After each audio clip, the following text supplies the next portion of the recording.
সেদিন সকালটা অন্য সব দিনের মতোই শুরু হয়েছিল, কিন্তু পৃথিবীটা আর আগের মতো ছিল না। পৃথিবী যেন হঠাৎ পজ হয়ে গেছে। ফোনে নেটওয়ার্ক নেই, টিভি সাইলেন্ট, আর পুরো শহরটা মৃত। প্রথম কয়েকদিন ওর কাছে এটা স্বপ্নের মতো ছিল। কেউ বকছে না, কেউ আটকাচ্ছে না, পুরো পৃথিবীটা শুধু ওর। যা ইচ্ছে করছিল, যখন ইচ্ছে করছিল। প্রথম কয়েকদিন নীরবতাটা ধীরে ধীরে ভয়ঙ্কর হয়ে উঠল। কথা বলার কেউ নেই, হাসার কেউ নেই, এমনকি ঝগড়া করারও কেউ নেই। প্রথম কয়েকদিন নীরবতাটা ধীরে ধীরে সত্যি একা হয়ে যায়।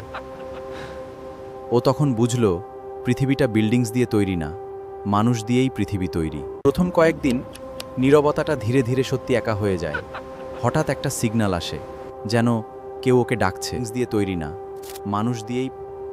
প্রথম কয়েকদিন নীরবতাটা ধীরে ধীরে সত্যি একা হয়ে যায়। বাস্তব পৃথিবী ছেড়ে ডিজিটাল ওয়ার্ল্ডে চলে গেছে। ও একমাত্র মানুষ যে এখনও বাস্তবে বেঁচে আছে। প্রথম কয়েকদিন নীরবতাটা ধীরে ধীরে সত্যি একা হয়ে যায়। মানুষ বাস্তবতা ছেড়েছে।